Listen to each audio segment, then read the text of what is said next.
Everybody likes criticism, right? Don't we? Don't we all like criticism? Every once in a while I get criticized, hard as it may be able to be believed. A friend of mine was talking about the couple of messages ago when I was talking about prayer and present prayer. And I triggered one of his pet peeves because he said, you know what, I always hear these preachers, talking about some great ideal, but they never tell you how to get there. I mean, how do you get there? I mean, here's this great ideal. It sounds all wonderful when you walk out the door, but how do you get there? Now, I had to push back on him a little bit because I said, everything that the effect is about establishing the contemplative practice in all of us. We're talking about that constantly. We're talking about how you do exactly, step by step. And coming out of being starting as a recovery ministry, I mean, people in recovery need concrete steps, just the next indicated step. They can't deal with the abstractions and all of the esoteric knowledge. It's got to be concrete. And so we married that together with the way that we teach here and the way that we interpret Scripture through a first century Jesus, all very practical. But then I happened to think about it, I probably didn't say any of that in that particular message, and so I get that. And so in isolation, here is the ideal, here is where we would like to end up, but how do we get there? And so I think it's valid, something to take a look at. So I'm going to try to do that better. I'm going to try to remember at least to give us some ways of being able to get where we're going. In this series on presence, which is what it's ended up to be, I didn't intend that when I started, but it's become a series on presence. How do we get to presence was one of the foundations. So first we looked at presence as the foundation. And I was saying that if presence isn't exactly the same thing as love, then it's so close to love, presence and love, as to be indistinguishable. But this is love understood, I think, as Jesus was teaching it.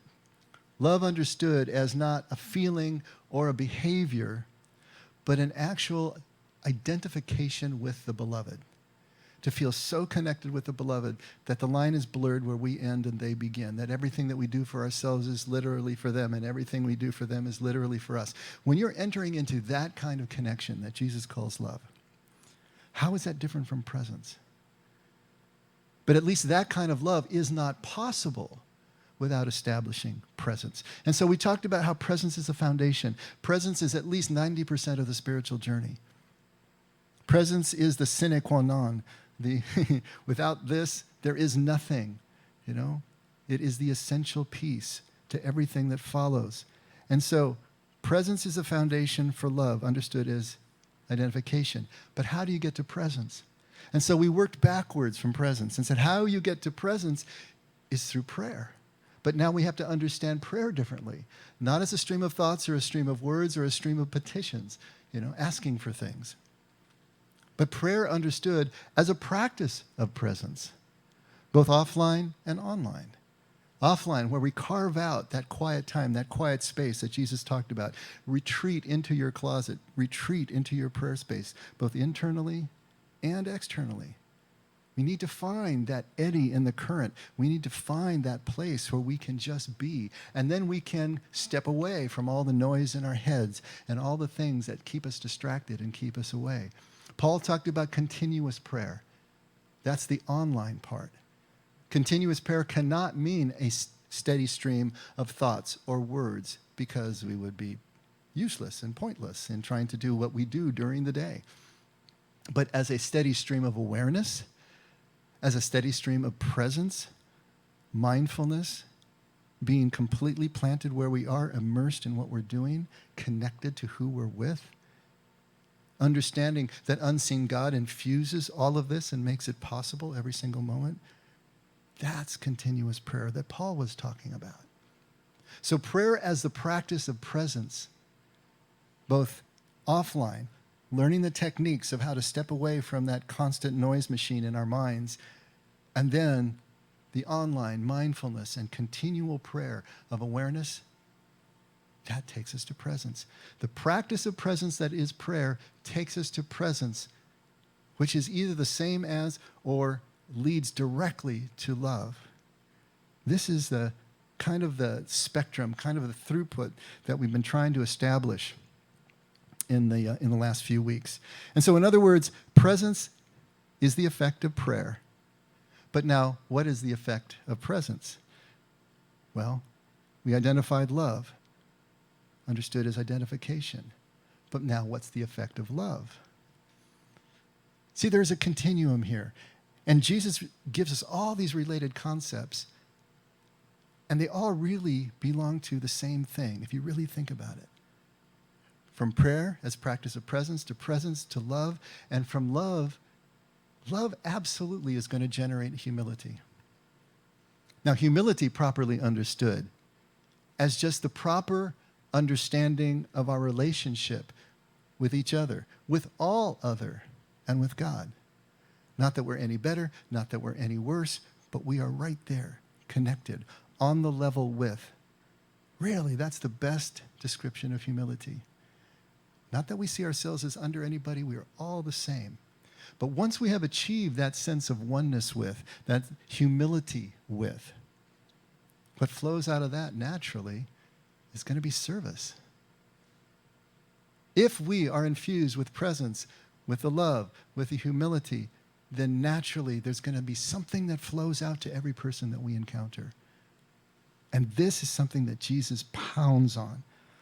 Love as identification with the other is the same as humility, embracing true relationship, all equal. And the effect of humility is service, actually caring for others as much as we care for ourselves. Jesus is always talking about this. I didn't do an actual count, but I would wager that Jesus talks about service as much or more than he does any other topic. I've often heard that money is a big topic for Jesus. Well, services are going to be right up there. He talks about service all the time. And why? Why would he focus on service so much? Simply because it's the right thing to do? Because God approves of us serving each other? Is it only because there's going to be a reward for service, either in this life or the next? Is that why the focus is there? Because it's just part of God's law, and so we need to be obedient, we need to be dutiful? You see, service can be done for all sorts of reasons. Because it's an obligation, because it's a duty, because it's a right thing to do, or because we're looking for some sort of reward. But there's only one reason for service that Jesus recognizes as being emblematic of being on his way, being in kingdom. And that's service that flows directly from the humility, that flows directly from love, that flows directly from presence, that flows directly from prayer. This is what Jesus sees as proof, as reality, that his way has actually been engaged, that kingdom has been engaged, and kingdom understood as the quality of life that we can have right here and right now when we are connected with each other in this presence. Living in the person's heart, this flowing, this is what Jesus talks about as service. His brother James said that faith without works is dead. Famous saying, right? And so we can say, okay, then we're supposed to do all of these works in order to prove that we have faith, and that's putting the cart before the horse. Because that's not what James is talking about. What he is talking about is that if you really do have faith, faith understood as the action, the engagement, the risking of ourselves, as if something were already true, has to result in works. Works are going to be a part of that flow of action. And what Jesus is saying, the same thing is happening here. That presence and love without service is equally dead. But only this sense of service that is flowing out of the humility that defines love and presence with each other. Jesus had a saying, very famous saying, where he said, if you're impressed to go 1 mile, go 2. Now, that comes from the reality of first century Judea, where the Roman army was empowered to be able to commandeer you, your vehicle, your horse, your cart, whatever it is that you had, for one space, for one distance that we will call a mile in our language. Just that one space. So they could meet you on the road, they could commandeer you to go this 1 mile. After that, they would need to release you, and then they would commandeer the next person. And that's the way the armies could travel along the Roman roads, by just grabbing whatever they needed to do in the streets. But you were only obligated to go 1 mile. What Jesus is saying, that first mile, that mile of obligation, that means really nothing at all. It's a tax. Think of it as a tax. It's just what they could impress you to do. But you go that first mile of obligation, and then you volunteer a second mile. And not only to your friend or someone you like, but to the hated Romans, the oppressors, the ones with their boot on the neck of your country, the ones sucking out all the wealth of your country, all the wealth of your family, to volunteer to go a second mile, to serve them in that way. See, to Jesus, everything is about the second mile, not the first mile. If our service is first mile service, then he would say you have your reward in full, whatever it is, whatever the transaction allowed. The second mile, everything happens in the second mile. If your service has any sense of duty, of obligation, of reward, then there's no kingdom present. And there's no transformation in a person's heart. But when your service is as automatic as your breathing, when your service is as pleasurable as a really good meal with great food, great ambiance, then you can start to say the kingdom is becoming your mailing address. It's about becoming who we are more than what we do. We are the service. We are people who automatically serve and serve with no need for recognition. Nothing. Take a look at what Jesus says at Matthew 6, starting at verse 3. But when you give to the poor, he says, do not let your left hand know what your right hand is doing, so that your giving will be in secret. And your Father who sees what is done in secret will reward you. Now he's contrasting that with the Pharisees, who made a big show of what they gave and what they did, sounding the trumpet, putting a wad of coins into the coffers in the temple that bang and made a big sound, and so everybody looked, ooh, look what they gave. He's saying, no, don't let your left hand know what your right hand is doing. Just give without any sense of recognition. It doesn't matter how much, it matters the heart with which you give it. Now here we are as humans, we can make a rule out of anything. Have you noticed that? The most benign guidance, we can turn it into a rule. I had a friend years ago, if he did something and you tried to say thank you, he'd turn around and say, don't steal my blessing. Don't steal my blessing, Because as soon as you thanked him and you gave him recognition, now, suddenly, as if it wasn't his gift anymore. We can take it into a superstitious place like that. We can make it a rule, but that's not what Jesus is talking about. If you get thanked, you graciously say, you're welcome. It's that simple. That doesn't steal your blessing. But if your consciousness of your act of service is such that it takes you out of the presence of the moment, then it's also taking you out of love in the moment. If your service is focused on the reward that you're going to get at some time in the future by this organization or that person, or your standing is going to be raised, or in the hereafter, whatever it happens to be, if your sense of service is because you feel obligated and you're grinding it out and you've got that basic resentment still as you're doing the service, you're not present and you're not in love. Paul puts it perfectly. Take a look at Philippians chapter 2, starting at verse 3. He says, do nothing from selfishness or empty conceit, dealing with both those issues we just talked about, but with humility of mind, regard one another as more important than yourselves. Do not merely look out for your own personal interests, but also for the interests of others. Have this attitude in yourselves, which was also in Christ Jesus. And there is a great alternate translation of that last line, which is, deal with your relationships with the same mindset as Christ. I like that better. In all your relationships, deal with people with the same mindset as Christ dealt with everyone and is dealing with you. Service flows out of humility, and it is its own reward. That connection that you feel with another person. When everything else is out of your mind, just the connection. Perfectly self-contained in that moment of connection. No strings attached. No other moment is necessary. No other special ingredient needs to be added. The moment itself becomes exactly what it needs to be. No other thought, no other reason, but the person's needs right in front of you as your utmost concern. And whatever action flows out of that is the service. That's it. When we have the same mindset as Jesus, then service feels like it's flowing and not being pushed. And there's a real difference to that. Flowing and not pushed. Paul continues in Galatians 5 on the same topic, starting at verse 13. For you are called to freedom, brethren. Only do not turn your freedom into an opportunity for the flesh, but through love serve one another. For the whole law is fulfilled in one word, in the statement, you shall love your neighbor as yourself. Paul is really big on freedom. He's really big on the freedom from this overarching sense of duty and obedience that the law instills in all of us. But to understand that in Jesus now we have the freedom. Remember what Augustine said? Love God and do as you please. Recipe for disaster in the wrong hands, right? But if you love God first, then what you please is going to always look like law, always look like service.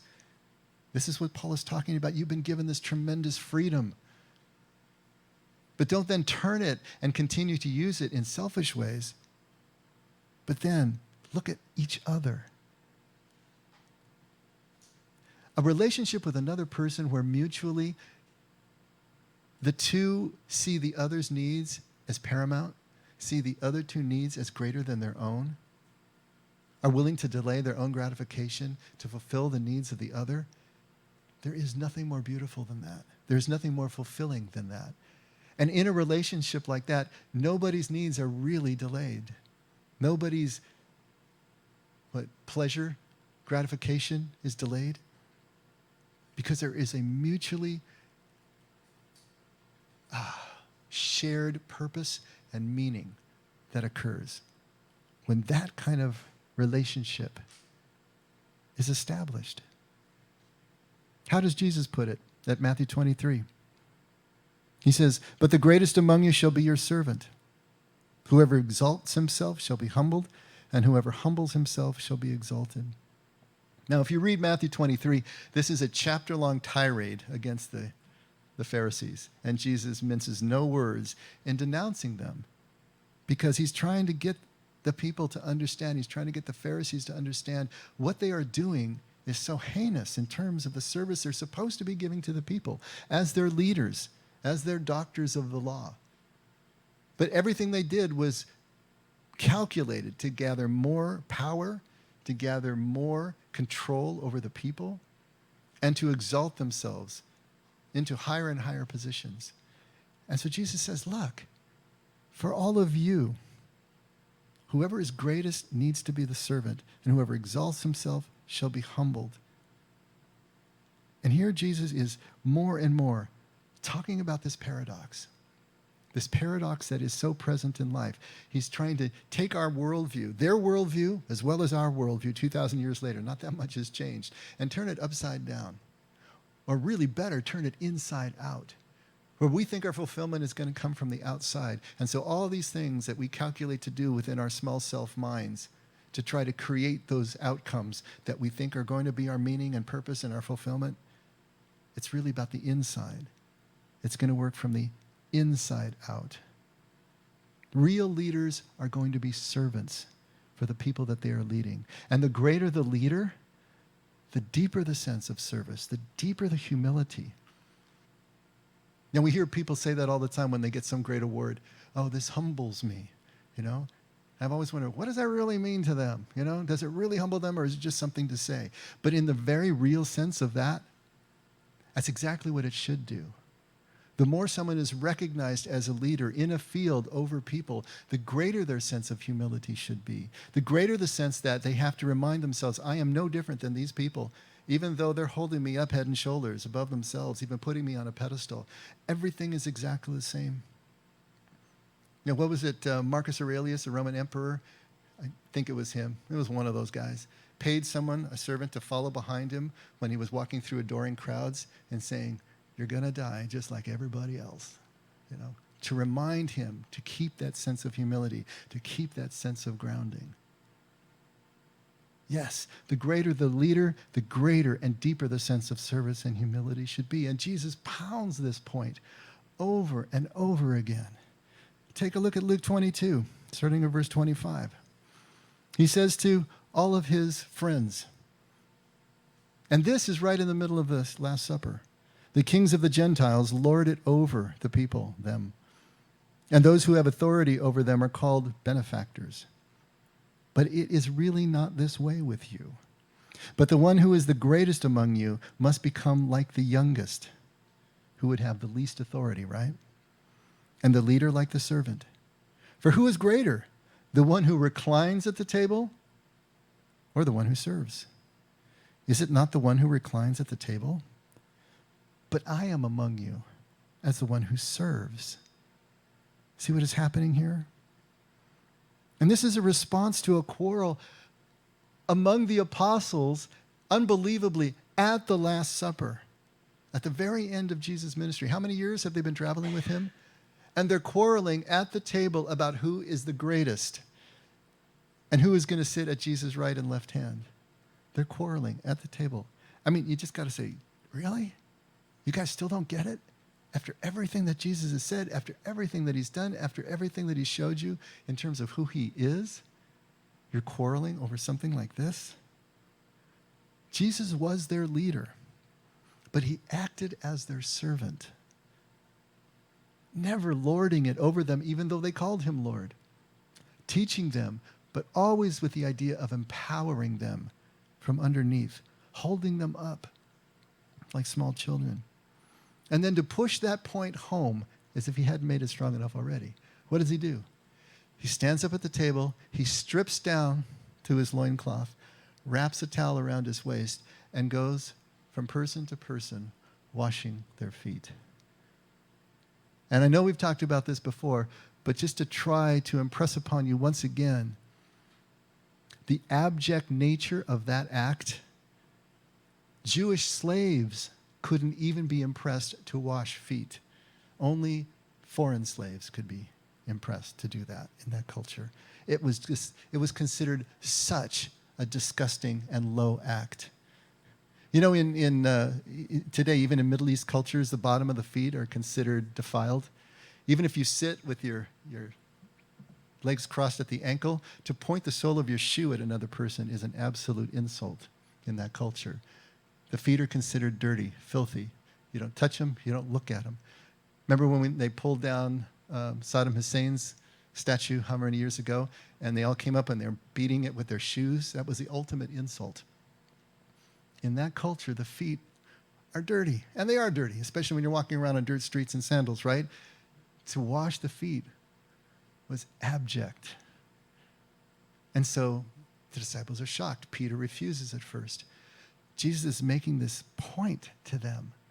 I am your leader, and yet look what I am doing for you. Does that start to get it across to you? Is this shocking enough for you to start to understand? And then, after he does that and gets back to his seat, then at John 13 he says this. When he had washed their feet and taken his garments and reclined at the table again, he said, do you know what I have done to you? Just to make sure. Are you comprehending it? Are you getting it now? Do you know what I have done to you? You call me teacher and Lord, and you're right, for so I am. If I, then, the Lord and the teacher, washed your feet, you also ought to wash one another's feet. For I gave you an example that you should do as I did for you. What are you doing quarreling about who is greatest? Do you know what it means to be greatest? To be greatest means that you wash each other's feet. Over and over and over, Jesus is trying to get this point across. From the inside out, from the bottom up. The teacher, the Lord, acts as the most despised slave and servant. Mind-blowing. In our culture, it may be hard to get across what is really here for the people who first experienced this and read this and heard it through oral tradition. Marion and I were watching a TV series that is set in 17th, 18th century England, and the class division is so much a part of everyday experience in this show. There is one who is born of noble birth who marries the scullery maid, falls in love with her and marries her. And of course, that's a big scandal. And she has to endure all of these insults and snide remarks throughout. One character just basically says to a doctor who is caring for the commoners, why do you bother? I mean, if they die, at least it'll keep their numbers down. I mean, they're saying things that you would be ashamed to even think. And they're saying it out loud, That's 1,700 years after this. How much has changed? The feeling that we have sometimes for others who we feel no connection with, that we feel are less than we are, that are exhibiting traits that we despise, all of those people fall into the category of the enemy. We don't remember, we don't necessarily have a sense of how deep those chasms exist. For us to then serve those people that we have the harshest feelings for is kind of unthinkable. But that's exactly where Jesus is going with all of this. It's one thing for him to wash the feet of his dearest friends and his followers. But what does he say at Matthew 5:44? I say to you, love your enemies. Love your enemies. Pray for those who persecute you. And prayer understood as Jesus understands prayer, as a practice of presence, means to become present to those who persecute you, those who are giving you the hardest time. Can you still be present to them? Can you still see them as fellow human beings who deserve everything that you deserve, and not from somebody else, but from you? How is this possible? And this tradition doesn't start with Jesus. Take a look at Proverbs 25:21. If your enemy is hungry, give him food to eat. And if he is thirsty, give him water to drink. See, this is the most difficult and the most mind-blowing part of service. That even the enemy, even the despised one, these lower classes, are seen as worthy of our service, of our presence, of our love. Our humility demands that they are equal to us in every way as human beings. If not in action, just in existence, just in being who they are. To see them as broken human beings, as Jesus said from the cross, they don't know what they're doing. They are still worthy of Jesus' sacrifice, and they are worthy of our service. Once we've entered Jesus' mindset, though, once we're thinking the way Jesus thinks, looking at the world the way Jesus looks at the world, when we can take equal pleasure in serving enemies as much as serving friends, then we can know that the kingdom has taken hold in our hearts. Then we can know that we have entered along Jesus' way, and we are starting to know something about the way the Father loves us. How in the world can we begin to comprehend how we, these lowly creatures, and we are all hardest on ourselves, aren't we? How can we hope to believe that the Creator of heaven and earth loves us in a way that is all-encompassing until we can love someone that we feel no affinity for and feel has violated our code of ethics, has violated our standards, whatever they happen to be? When we can feel our service going to that person, then we start to understand how God's love can flow to us. And when that happens, the trust, the blessed assurance can set in, and the fear begins to dissipate in our lives, which allows more and more of the love to be able to flow. I was talking to a father just last week, and what he wanted to talk about was his son, trying to parent his son. His son is very difficult, and so he's been trying to parent him. But as he told me the way that he was disciplining and the way that he was parenting, I was impressed. he seemed like he was doing absolutely everything right. It was so measured. He was staying calm. I'm hearing it from his side of the story. Maybe if I heard the kid's side, it would be a little different. But, kids are always going to see things from a different perspective, aren't they? But he was doing what he thought he needed to do to try to get the boy into shape, moving along with the same ethics and values that the family had and that his faith has. And what he was distressed about is that he rarely ever heard his son tell him he loved him. He got, "I hate you" a few times, but he was wondering, is he being too hard? Is he doing the wrong thing? Why isn't he hearing "I love you" from his son? And he was wondering if he was wrecking the relationship. We talked about it for a while, and since everything that I heard him say that he was doing sounded so right on to me, so measured, a father is the head of the household. The mother is the head of the household. The father and mother are parents to the children, which means they are servants to the family. The father needs to be the servant to everyone in that household. He is his son's servant. What is it that his son needs right now that he could provide? And we talked about that. He needs the discipline. He needs the correction. He needs to know that his father loves him, but maybe he can't comprehend right now that the discipline is coming from a place of love. And it will be years later until he finally makes that connection. But for the servant to stop serving because he is not getting the recognition, not getting the reward that he's looking for, would be a dereliction of duty. Can the father continue to serve his son in the best way that he knows how, even without that reward, without that recognition or acknowledgement? See, that's the hard thing. It's so hard for all of us to do. And it crops up in all of these different ways, some as simple as disciplining your child. How do we continue to do this service? We need to start to understand, of course, that service is not a good deed that we do. An obligation or a transaction for some sort of reward, a transaction for God's acceptability of us, acceptance of us. Because as soon as we start looking at it that way, it is a transaction, and that's all it is. And Jesus would say, you have your reward in full.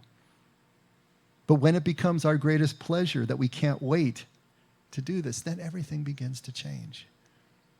This is what Jesus is trying to get us to see. Your service is going to flow from the inside out, starting with your practice of prayer and presence. I think I probably told you this before, but if you could prove to me beyond a shadow of a doubt that God does not exist, absolutely empirically in some scientific way that is yet to be discovered, that God does not exist, I wouldn't change a thing that I'm doing right now. I wouldn't change a bit about the way that I'm living. Because this is the best that I've ever felt. This is the most connected I've ever felt. This is the most meaning and purpose that I've ever felt in life. I don't live in service because God will reward me either in this life or the next, but because I've managed to find my deeper self, a truer nature, as I have experienced God's true nature. And that has changed me from the inside out. But if you take away the sense of reward, service is its own reward. The humility and the love and the presence, the connection. There is no greater way to have a moment on earth for a human being than to be immersed in all of that. Now, it came from God, and so it's connected to God, but I'm trying to make a point here. So you could probably say, in a way then, service is kind of an enlightened self-interest. We're serving because it feels good to serve. Truth of the matter is, human beings are all pleasure-seeking missiles, aren't we? We're all looking for pleasure and trying to avoid pain. And so is service then just becoming another way to do that? It could be, but service isn't always going to feel good, is it? Especially if we're serving the enemy. It can still feel like purpose. It can still feel like the thing we know to do because it just flows out of us. But we don't just do it in order to feel good. We can't help feeling good when we are connected to another human being.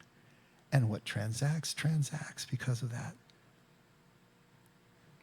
Service is not pursued for its own sake. In fact, service, the way Jesus understands it, is really not pursued at all. It just flows from every moment of presence that we experience. Service is going to come to us. Opportunities for service are going to come to us. We don't need to go find them. In fact, I suppose if you're looking for service all over the place, especially if you're looking far afield, and it's really especially if you're looking for spectacular ways in which to serve, it may be a sign that you're missing the point of the whole thing. I had a friend who was retired who volunteered at a local hospital. He had the time. It was something to do. He loved it. Showed up every day when he showed up and loved the interaction that he had. Now, that's a more formal kind of service. That's great. And if your service takes you halfway around the world to serve in some foreign country, great. But we need to be aware of what it is we're doing and why we're doing it. What are the motives behind it? Is our service flowing out of a natural interaction with people? Or is it something that we're seeing as a kind of transaction? When we're really present, when we're really aware, we're going to see service opportunities everywhere, in every moment. They're not going to be spectacular necessarily. And they're not going to be anything that necessarily is going to get us noticed or recognized or rewarded. It's going to be as simple as a father continuing the hard work of training his son with possibly no "I love you" in sight for months or years. It may be as simple as you letting a car into your lane. Someone's got the blinker on for about 10 minutes coming down the street and you finally just let them in. It can be something as simple as that. It could be changing your schedule, your busy schedule, in order to fit in coffee with a friend. It may be just calling people who come to mind and checking with them. Have you ever done that? Just someone comes to mind and you call them, and it's like, I can't believe that you called right now. You know, and it's like the supernatural connections seem to be happening, and you're just acting on an impulse. Can we become people who do that? Who see an opportunity, a thought comes to mind, and we act on it, and we take ourselves there. No one is going to pin a medal on you for these kinds of things. But when it's in your blood, no one needs to pin a medal on you. Kingdom and Jesus' way are not possible without service. Love without service is dead. Service is not possible without the humility. Humility is not possible without presence and love.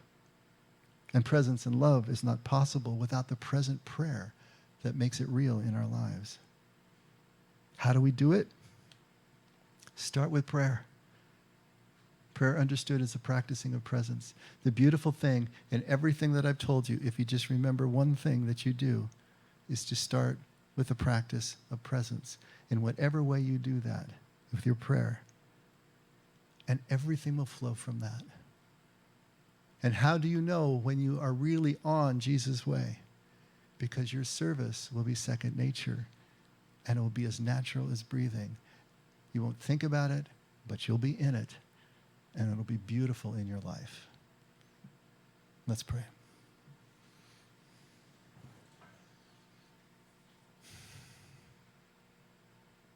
Father, it is amazing to think that you are our servant. It's almost blasphemous to say it out loud. But you have told us over and over again that's exactly who that you are. You exactly are a humble and unassuming God who serves us in any way possible. Help us to see that in you. Help us to experience that in you. Help us to begin to value that in you, accept that trait in you as our God, and to value it in ourselves so that we will take the first steps toward the presence, the love, the humility, and the service that defines us as your followers. We want to be your people in every way and every shape and form that takes. Help us to see you as you are so we can see ourselves as we are.